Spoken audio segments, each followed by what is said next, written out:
Officer, dito naman. Sunod naman si Sri. Sunod naman si Dito sir, sa kabila. Sir, wala ba assemble yan? Mga parts na nito? Pero major parts na po. Considered. Ito po, considered.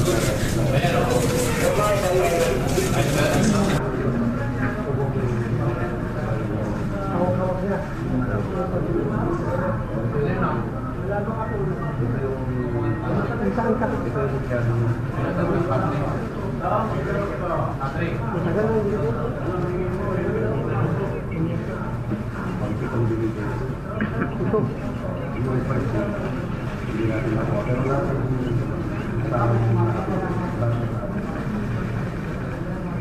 Ito ano pa na ngayon?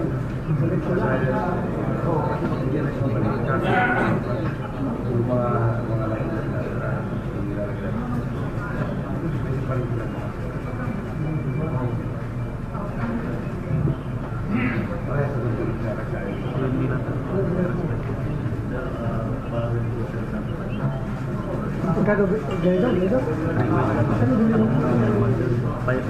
Ito? Ano ka? Mura lang? Mura lang? Mahal ako din.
May live ba tayo?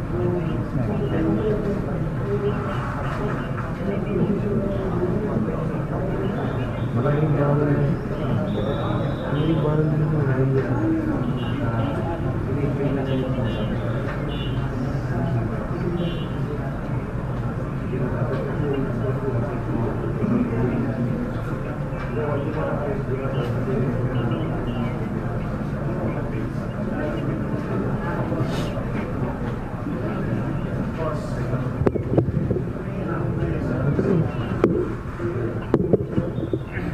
Ladies and gentlemen, magandang umaga po. We have a press statement coming from our Chief of the Philippine National Police, Police Director General Ronald Bato de la Rosa, and assisted by the CIDG Director, Attorney Roel Obusan. The Chief of the Philippine National Police, General de la Rosa, sir. Ladies and gentlemen, good morning. Good morning. Mahihin kayo. Let me read this statement. The recent accomplishment of the Criminal Investigation and Detection Group on Anti-Loose Firearms resulted big, wherein two personalities involved in the smuggling, trading, and selling of gun parts from the United States to the Philippines, particularly in Bacolod City, were arrested, and the seizure of 4.5 million pesos worth of smuggled gun parts. Ito, nakikita nyo. The CIDG identified the suspects as Brian Taala A. Constantino and Wilford Palma A. Sarceno, both charged for violation of RA 10591, Comprehensive Firearms and Ammunition Regulation Act. During the conduct of investigation, 129 personalities and a registered gun and ammo dealer have been in contact and transacted with the suspects for these smuggled gun parts. And upon verification from the Firearms and Explosives Office Record Section on the said personalities, 28 are registered firearms holders, 30 with no found records in FIMS database, while the other 12 cannot be determined because of having the same names but with different middle names. These personalities were contacted by the CIDG and were advised to cooperate in the investigation and surrender the items they illegally purchased for proper disposition. 23 personalities, including the 9 who voluntarily surrendered or appeared before the Major Crimes Investigation Unit of the CIDG, who reportedly transacted with Taala and Palma, have expressed their willingness to cooperate with the investigation being conducted by CIDG on the shipment, trading, and selling of smuggled gun parts. So far, a total of 15 gun parts composed of 7 upper receivers, a butt, a hand grip, 2 magazine assemblies, and 4 bolt assemblies were surrendered and received by the CIDG. Coordination with the rest of the personalities involved in the said transaction is being continued by the CIDG. Thank you. Question will come from Ayam Salma, to be followed by any other round of the Ayam. Circumstances lang po ng pagkakuli natin, is there a certificate behind the certain firearms? Yeah, the circumstances behind the confiscation and the arrest of the suspect is the information came from the U.S. Homeland Security, coursed through the Bureau of Customs, and passed to the CIDG. The CIDG were the ones who conducted the operation in Bacolod City. And if you are asking about the syndicate, yeah, the modus operandi is a syndicate trademark, wherein yung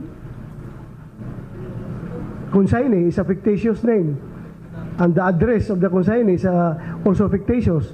But they were able to claim the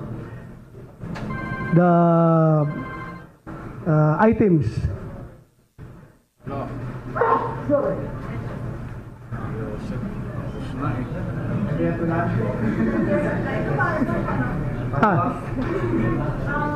General De La Rosa.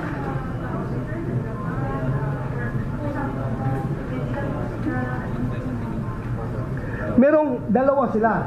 Itong armas na ito, na-recover ito doon. Bumunot ba, Bok? Hindi. Hindi lumaban. Alam naman nyo, kung lumaban, patay yun. Hindi ba lumaban, kaya nakuha yung armas at nakasuhan, nandoon ngayon sa Bacolod, nakakulong na nasa hospital. Parang hospital arrest? Nasa hospital daw. Ito yung armas niya. Okay.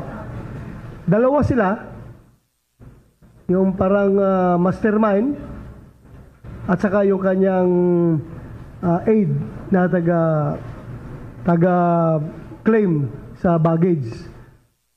So, nandito ngayon yung aid niya. Ito yun. Pangalan mo? Wilford Palma. And he said that 2 years na daw nag-operate yung sindikato na yan. 2 years na at marami na silang claim na contraband at na-distribute, na-binta. That's why we are ano yan yung kwan? Pakita mo. Yeah. That's why we are having this press con para malaman ng iba na nakabili ng mga firearm spare parts dito sa tao na ito. And if you happen to be a registered firearms license holder, please cooperate with FEO or CIDG kasi we are planning to cancel your firearms permit kung ayaw nyo mag-cooperate.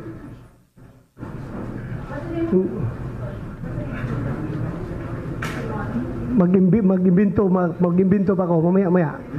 Maghanap muna ako ng magandang pangalan. Imbintuhan pa namin yan. And the envelope, DCMM to be followed by Francis Guerra of TV5. Sir. Ay, ako sir. Oh, Sir, birthday pa. happy birthday. Salamat po, sir. Happy birthday. Sir, na-identify na ba natin kung saan talaga nila ibinabagsak yan? Kung saan talaga binabagsak yung mga illegal parts na yan? Ang mga end users nito ay mga individual na tao na gustong bumili. Meron kasi silang website, pwede ka maka-order online. Meron silang pistol forum. Ito, pakita mo po. Bok, ikaw explain mo yan, Bok. Explain mo. Bali, pagdating ng mga spare parts from abroad, nag-advertise sila through website. Ito yung ginagamit na website. Ito yung ginagamit nilang website. And then, ang mode ng bayaran, pwede nilang ipadala ulit yung parts pag nag-order ka. And then, yung mode ng bayaran, babayaran sa bank account number na ito, which we are following it up now. May bank account numbers dyan na nakikita kayo. Dyan na papasok yung mga bayaran.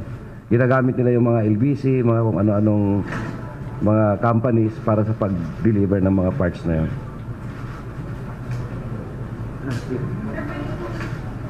Francis Guerra of TV5, your question. Yes, ma'am. Ano topic?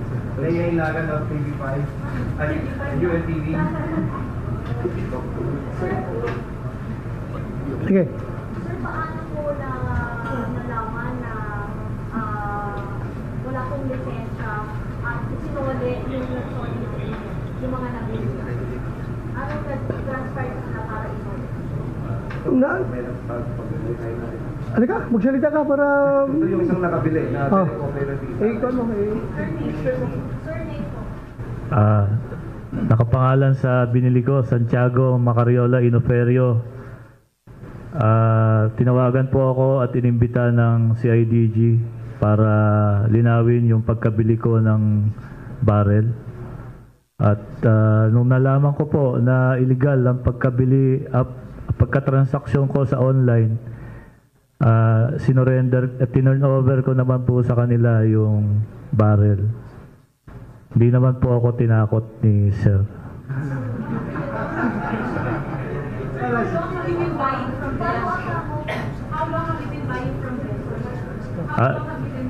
Isang beses ko lang po nabilihan kasi po nag-malfunction po yung registered firearm ko. Kaya gusto ko lang pong palitan.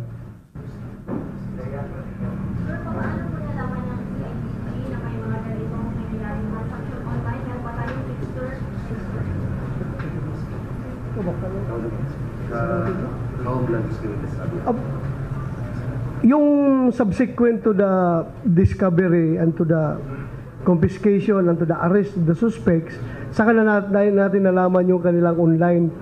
Actually, ngayon lang natin nalaman, but yung basic information talaga that led to this confiscation ay nagagaling sa Homeland Security ng US. Na mumonitor na sila doon na palagi nagsiship ng ganitong mga armas through balikbayan box. Namumonitor na sila. So So pinasa information dito sa atin. They've been operating for 2 years already. So alam mo na sa US, pag ganito karami ang bibilihin mo, that's already questionable procurement. So lalo na kung sila masyado silang nagbabantay ngayon sa terrorism.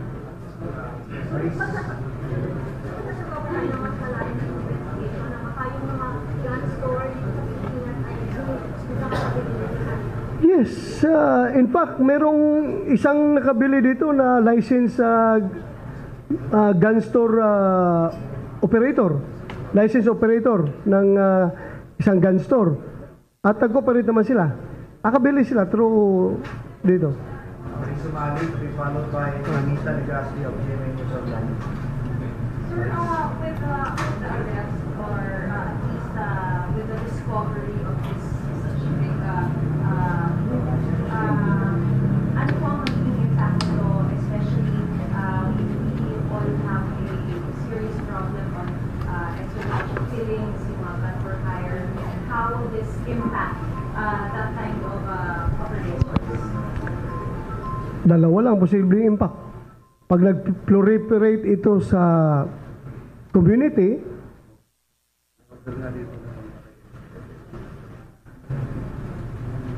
ito, sabihin mo. Meron lang. Wilford Palma.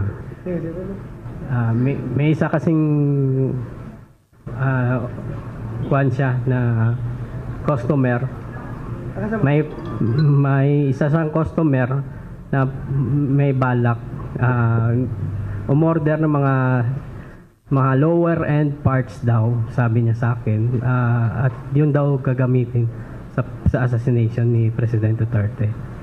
Yun na po.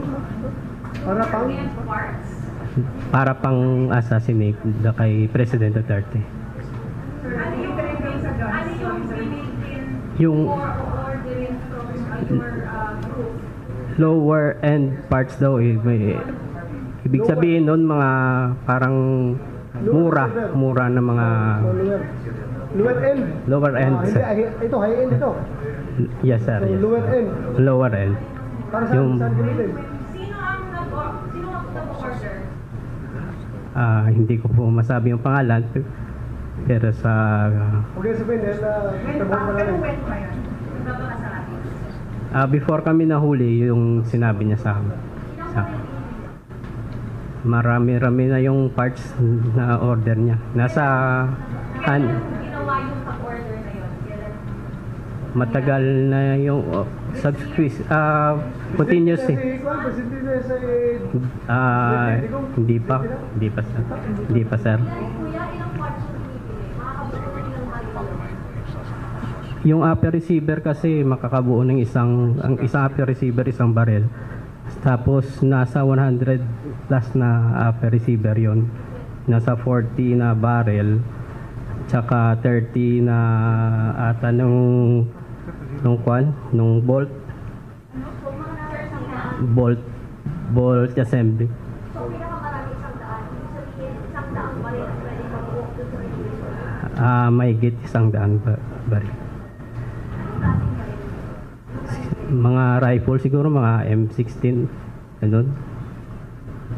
Sir, without mentioning who this person is, if you cannot really guys want, ano siya? Gun for hire? Politiko ba to? Actually, hindi pa namin talaga natumbok itong tao na ito. Pero, most likely,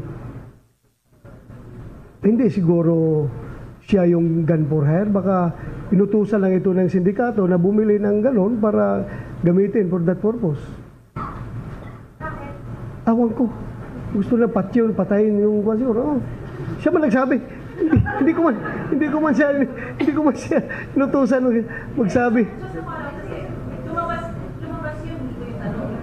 It was another cause. I just want to ask you, sir, kasi we were able, Jimmy was able to interview a gun for hire na first one, as nasabi niya talagang dumarami na raw po yung ganitong instances. So, are you monitoring this and are there leads that these people are really being used for extrajudicial killings? Nasa na po kayo sa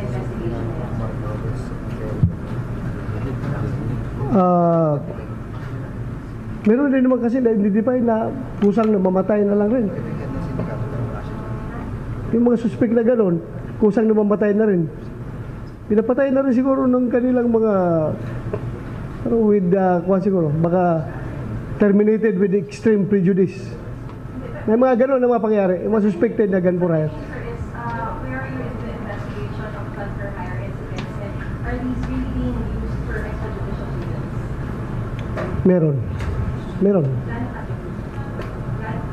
investigation? Yeah, meron investigation. Gaano kalawak yung ganitong incidents? At sila ba talaga yung ginagamit for extrajudicial? Ito, yung taas yung insidente nito pag during elections. Pag may elections, marami kang marinig na mga gun for hire, nagpo-procure ng pera, ng baril para gamitin sa elections. But in terms of your Ito. drugs, As a drugs, wala pa kung Mrs. Suerte to be followed by Bea Cristina Grappler. sir, di ba sabi natin since last year, operation, dahil sila kadalas nakapag-smuggle ng firearms, at how much na yung napunta dito sa atin, ilang nakailang shipment na kayo natanggap sa 2 years. Nakailang shipment. Sa 2 years, mga more than 10 boxes na po yung nakarating. Tapos Anong 6 box yung balikbayan ba? balikbayan box. Ganito yung isa. Yung ganyan? More than 10 natin? More than 10? More than 10 na po. Ito, paano yung paano kayo nakakapag-alala? Di ba dito sila dapat may clearance sa FO, tapos meron po pag balikbayan box kasi kuha yan eh. Anything na isaksak mo doon, pwede mo i-shape yan. Yang nangyari naman sa US is random yung kailang pag-check. Pag medyo mabigat, pinagdududahan niya ng Homeland Security. Ino-open yung balikbayan box mo. Pag open nga yan, i-inspection nila. Pagkatapos, i-repack rin nila uli. Tapos lagyan lang ng note na na-open ito ng Homeland Security. So, makapasok pa rin. Pero ito nga, kaya nga na-discover siguro dahil pinak uli, then pinasa information sa atin, dito na hinuli. yung nakabili ng mga civilian, and come forward na sinabi pa rin, yun kung panawagan natin sa mga iba pang nakabili, na hindi nila alam, yung pagkalalaman nila. Dapat magkuhan sila. Pumunta sila dito at mag-surrender sila. Pakita nila i-surrender nila yung nabili nila. Kung talaga honest na victim lang sila, na biktima lang naman sila dahil binintahan sila ng kontrabando. Sila naman dahil medyo imported tapos mababa yung presyo, bibili talaga yan sila. Not knowing na yung palang vendor ba yun? Bindi. Yung nagbenta. Yung nagbenta ay hindi pala authorized. Yung pala ay illegal pala. So biktima lang yung mga nakabili. Kung magbalik siya i-surrender na yung mga nakuha nila, hindi namin sila habulin. Pero kung hindi nila surrender, habulin namin sila. Dahil delikado ito mga parts na ito kung nasa kamay ng mga civilian na hindi authorized humawak. Oh. So yung gun store na nakabili, yung mga gagawin na nakabili, nag-coordinate lang. Ano po? Yung gun store daw? May coordination na kami with the gun store na nakabili. Pero we are still thinking of filing cases. Kasi gun store yan eh. They should be responsible. Yun. Mauna na ko sa inyo ha, kaya meron pa kong Senate hearing ha? Ano?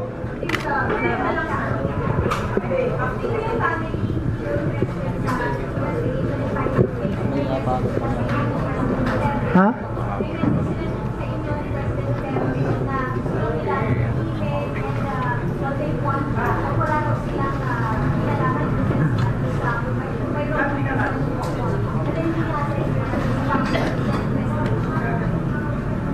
So ano reaction ko?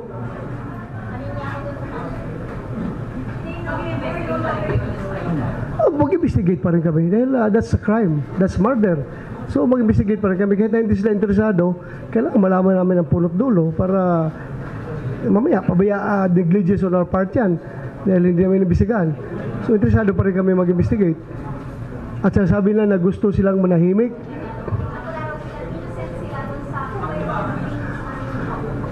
Kawawa naman sila kung ganun, namatayan na sila tapos guguluhin pa. Bakit? Mayroon bang nagugulo pa sa kanila? Kung mayroon man nagugulo, di report to the police at action na namin yan. Kawawa naman yung mga pamilya, yung mga anak. Oo, please tell the children na mag-report sa police at huwag matakot. Sabihin mo, kailangan namin yung cooperation nila. Kung sila ay tinitreatin, punta sila sa police. I will instruct the regional director to secure the children. Kawawa naman yun, namatayan na ng parents. Kung ano magkasalanan ng parents nila, kung meron man, hindi mo siguro kasalanan ng mga bata yan, ng mga anak. Sir, pasensya na, but as President mentioned here is, according to the lawyer, there is no drug matrix. But according to Secretary... There is no? Drug matrix. There is no? Drug matrix, drug listing. Oh. But according to Secretary Espejo, nung pumunta sila ng Thursday, there is such a thing as a drug listing. Pero hindi na i-turn over sa PNP na iwan sa bahay niya. Are you going to look for this and try to see and investigate who are in the list? Mabutit sinabi mo yan at kausapin ko yung mga anak na nandoon, kung sinong nandoon, para namatay naman yung parents nila, dapat mag-cooperate na rin sila fully kung mayroong matrix ibigay sa atin. I will call General Hintilis to talk to the children.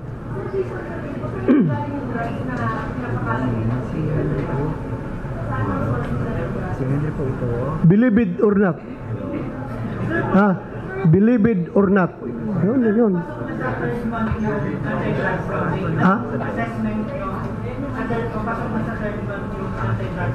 Nami-meet ba yung expectations mo sa anti-drugs campaign? Kasi papasok na ng third month. Kulang pa. Yung gusto sabi ni Presidente, zero tolerance tayo. Zero tolerance sa drugs. Kung zero tolerance, malaki pang bubunuin natin. And I'm worried. We are running out of time. And for some 50% ng drug supply, ang instruction mo sa mga commanders is sa third month, mag-do na 50%. Nami-meet ba yun? Wala pang third month second month pa tayo. Pero papunta tayo doon. You ask me that question on the third month, ha? Sir. At si General Cascula na pasasagutin ko sa iyo. Siya nagmo-monitor. Si General Magalong, yung aking DCO, sila nagmo-monitor. Sir.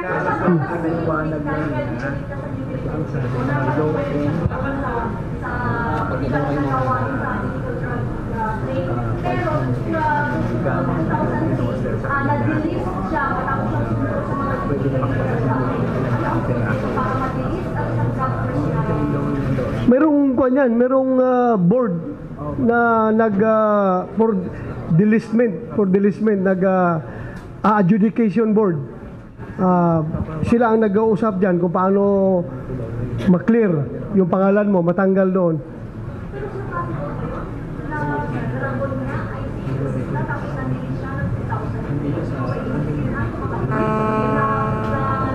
O baka pagdating ng 2003, huminto siya. Kaya siya na-delist. Pagkatapos, 2004 hanggang 2016, continue na naman siya.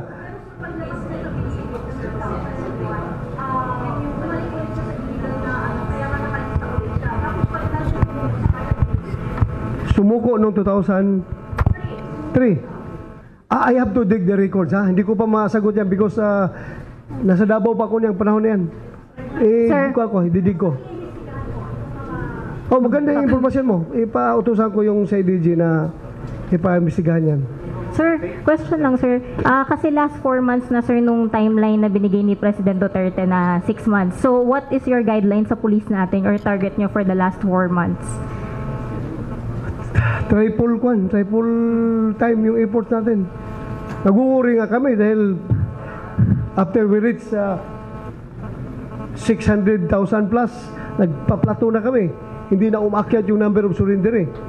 Kaya worried ako, baka hindi natin ma-hit yung, we are aiming for 1.8 million na mag-surrender. That's according to the Dangerous Drug Board, estimate nila. Ganun kataas yung aming hinihit, 1.8. Ngayon, 600,000 plus. Medyo nagplateau na, hindi na umakyat. So, We need more surrenderies. Pero kahapon, sigurado ko madagdagan yun dahil meron tayong more than 10,000 na nag-surrender doon sa Gensan. So, madagdagan na naman yun. So sir, kaya we're moving to phase 2 ba to reach that that target? Sir, kung na kayo, wala, 10 minutes lang. May... Salamat. We will now have the closing statement of the CIDG Director. Closing statement daw. So, in closing, ang closing ko, I just wanted to thank yung mga nag-operate, si Superintendent Silvio at saka si Chief Inspector Villanueva, Wilford Palma.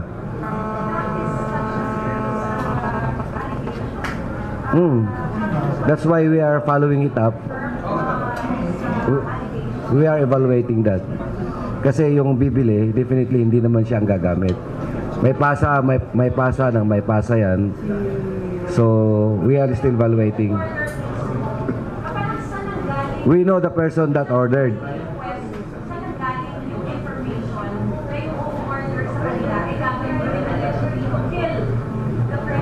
Galing sa kanya. Kasi nakausap niya. Privy siya sa pag-uusap nila eh. Halika. Siya ang nakakaalam. Before kami nahuli po,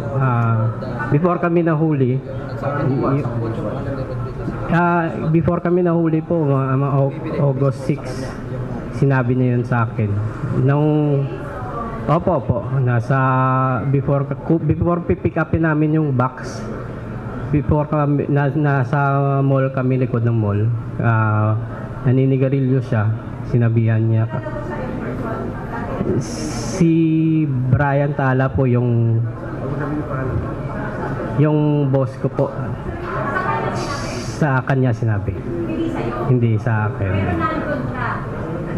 Nandun kami before mag-pick up ng box. Hindi ko, yun lang sinabi sa akin po eh. Hindi po sinabi sa akin. 12 years na po ako sa company. Ano exactly yung sinabi sa inyo? Paano nyo nalaman na gagawin yung presidente? Sabi po sa akin, sabi po ng boss ko, may order daw po yung number 1 niya na customer na mga lower end parts. So yun yung gagamitin sa pag-assassinate kay Presidente Duterte. Opo. Yun po yung sinabi sa akin ng boss. Yun lang po yung sinabi sa akin. Wala na pong iba. Opo. Marami na pong order na yun eh. Hindi ko na po yung matandaan eh. Hindi po. Kung hindi kayo nakuli, hindi nyo i-reveal yan sa face nyo? Opo. At pipentahan nyo pa rin? Hindi ko po kayo.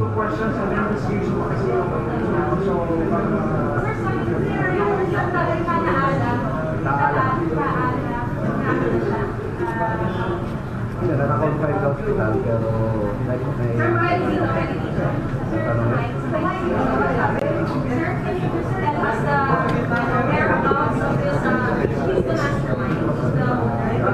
as it goes sa investigation, siya ang pinaka-top sa kanilang organization. So naka-confine siya sa isang hospital ngayon, kaya binabantayan ng mga kapulisan natin. Actually, yung sakit niya, accordingly, hypertension pero naka-ICU siya. Kaya marami pa kaming imbestigahan. There's so many things to work it out. Hindi ako doktor eh. Kaya, sabi ng doktor meron.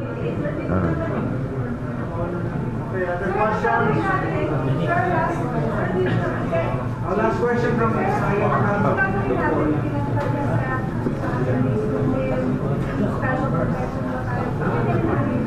We are thinking of how to protect him because of the information ng mga binanggit niya. As of now, ongoing naman yung investigation natin. Investigate, evaluate, and Pag mayroon ng appropriate case for that, we will file the case definitely. Hindi. Nakakaso na siya, may kaso na siya. Thank you very much. So that ends our press conference today. Salamat po sa inyong lahat.